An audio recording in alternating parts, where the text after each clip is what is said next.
About 2 years ago, I moved out of my tiny house and put it on Airbnb whilst I worked on another renovation project. Since then, the Airbnb has done pretty well, but I feel like it needs a makeover. So that's what we're going to do today, starting with the bedroom. It just doesn't give the vibe of being a cozy, romantic getaway in its current state. So the first very quick job was changing the lights. I'm ashamed to say that it took me almost 4 years of this house being completed for me to realise that all of the ceiling lights in this place were cold white bulbs. So changing them to warmer bulbs was the first thing that needed done. With those hospital style lights surgically removed, it was time to get started on the most exciting part of this makeover, replacing the boring grey accent wall with a beautiful new wallpaper. For this, I'd be using Lucy Annabelle's Royal Herringbone Tartan wallpaper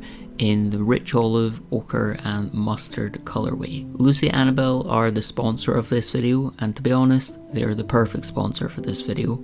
Let me explain. So I've had a lot of guests come and stay at the tiny house from all over the world, and I've quite often felt like I'm kind of missing a trick by not really including much Scottish style in the way this place is decorated. I'm not saying I need to go overboard and add like iron brew bed sheets, but just having some classy touches of Scottish style would have been ideal. So when Lucy Annabelle reached out and said they wanted me to showcase their range of tartan wallpapers, which are inspired by the beauty of the Highlands and Balmoral, I thought that would be the perfect way to add a little bit of Scottish charm to my Scottish tiny house. Unfortunately, we do live in a time where we're kind of getting bombarded with cheaply made products created by the AI overlords, and Lucy Annabelle's range of wallpapers were just such a refreshing change of pace compared to that. Their wallpapers are hand-drawn, painted, designed and printed to order in the UK using the highest quality materials. So if you'd like to check out the wallpapers that I end up using throughout this video,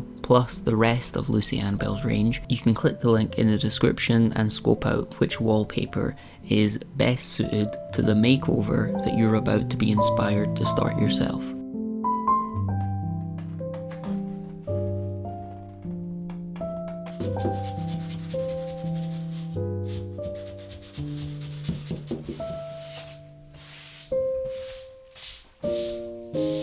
Okay, so that's the wallpaper on. The cushions that I had on the bed before and the throw that I had on the bed before didn't go, so I'm going to add new ones of that kind of take from the colours of the wallpaper. I don't like this rug, I don't like these side tables, and I don't really like these lamps. I feel like they're all a bit too dark or cold, so I'm also going to change those, just so that it looks a bit cozier. So I want to reiterate something that I said a second ago on screen with some text, and that was just how much work my mum did on all of the little awkward bits with the wallpaper, because I didn't really know what to do myself. I've never done any wallpapering before, but she's done quite a lot, so her experience, her knowledge was all very illuminating and helpful, so big shout out to my mum. For the rest of the redecoration process, I kind of became aware of how much my style has changed over time, because a lot of the things in the tiny house were just things that I'd put in initially when I lived there and when I just initially decorated it. So it was things like these grey bedside tables, the grey accent walls, just a lot of kind of cold and maybe boring choices because I was too scared to do anything a bit outlandish or a bit colourful. So it was quite nice to return and give everything a second shot with, I guess, a more mature design style now that I've tried some other things in my own house and feel a bit more brave about putting in more colour or more out there designs. And in general, just hitting that mark on making the place more cosy and perhaps a little bit more romantic, because I'd say the bulk of the people that have come to stay at the Airbnb have been couples, and I don't really think the style of it before lended to that goal of having like a romantic getaway. But now I feel like it is like a countryside cottage where you'd go for a romantic weekend with your partner or a romantic weekend by yourself, whatever that looks like. A couple of things that I forgot to mention on the small changes were changing the frames on those prints to be more wood tone frames rather than just white, and also getting rid of the horrible fake plants that I had in here before. I think I chose fake plants because I thought it just filled out the space, was easier to maintain, and also nothing would happen to the plants. But just replacing all of them with easy to care for succulents was a much better choice. So that's what I went for now, and I feel like it makes the place feel just a bit more real. Fake plants don't have a nice vibe. So as a refresher, this is what the bedroom looked like before. Not the best, not the coziest, not the most romantic, and this is what it looks like now. I'm delighted with the new wallpaper and how everything turned out around it. The only thing is the towels don't match now, and I only recently bought them, so I'm gonna have to buy new towels and just take those new old towels around to my house so that I can use them instead. Not the end of the world, but a little bit annoying. The same issue with the lighting was apparent in the hallway when you come in the front door, in that it was cold lighting, so I changed that as well. Okay, so I'm just going to go from like room to room, area to area, and change things that I don't like about the house. And this is the hallway, and pretty much the only decor that I have in here is this framed photo that has the befores of the tiny house, like when I first bought it and it was just abandoned. So I'm going to change this to an oak frame, which is what I have in here. So we're going to change this.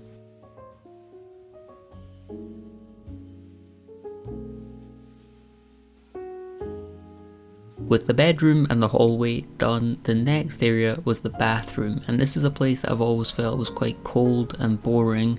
It was a place where I wanted more colour, and once again I had a little boring accent wall with the same grey colour behind the toilet, and I thought this would be a very interesting and unique place to add some more wallpaper. So for this wallpaper I went with a different one than what I used in the bedroom.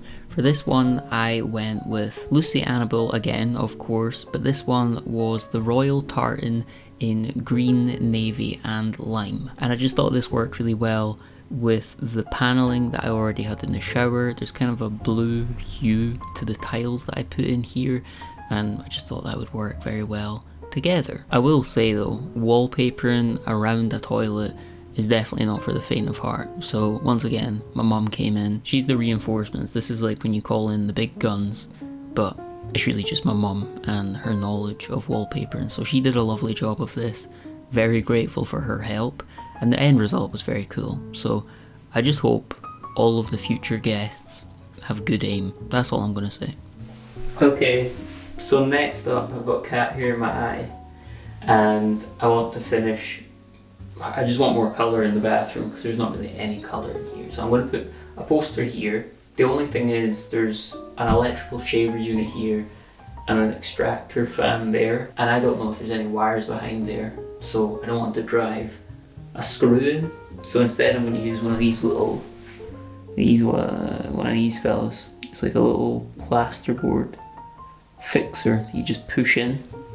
So I'm hoping that doesn't go deep enough to hit any wires and kill me, because then I'll get banned off YouTube.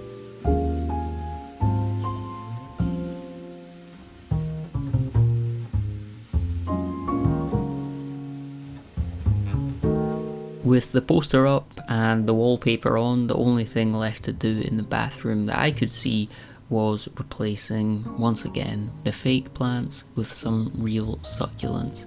And I think the end result in here is really nice. Just having the pop of that poster, and then of course the pop of the wallpaper, has really livened up this area, which I personally always found a bit cold and uninviting. Coming upstairs, the first job up here was once again replacing the cold lights, and this was kind of a death-defying stunt, which is why I decided to include it. I wasn't going to die and put my life on the line to not include the video. I forgot to turn off the light before going up there, so my mum was on hand again, the big guns, the wallpaper, marine, and once again always grateful for her assistance. I should say, as I'm watching this back, I hope I'm not stepping out of line and doing something you're just not meant to do by making the big lights warm, but I like it.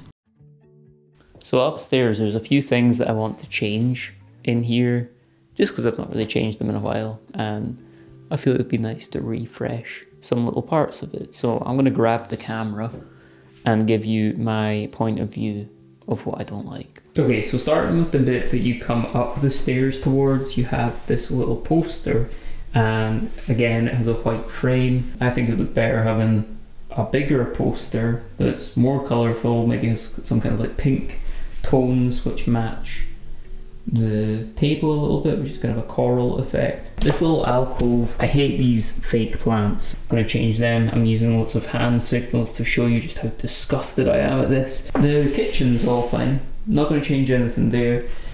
I don't really like this rug. I don't really like those two cushions there.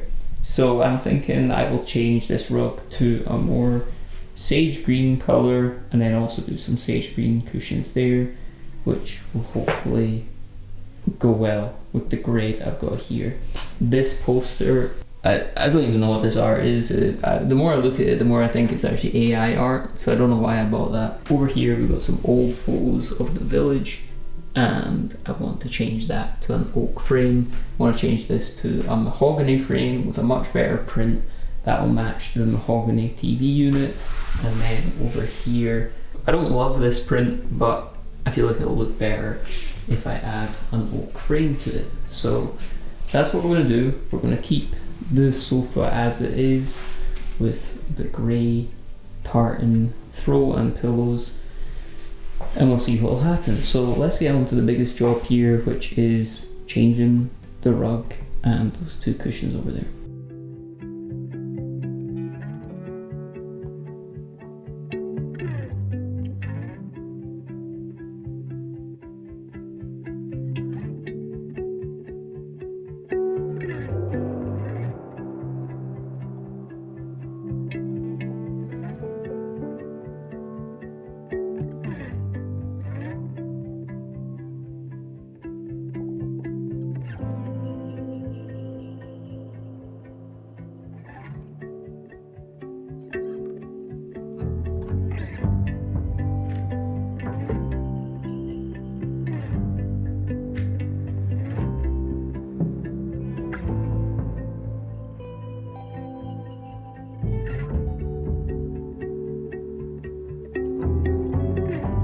So the last job on the picture frame front is to change this one to the oak, this one to mahogany, and also change that picture because I don't like it. I'm actually going to use the Kew Gardens one that was over there, and then just change the frame on that one for now. And then we've got more hand movement to show you how busy and what I'm talking about. So we're going to change this in 3, 2, 1.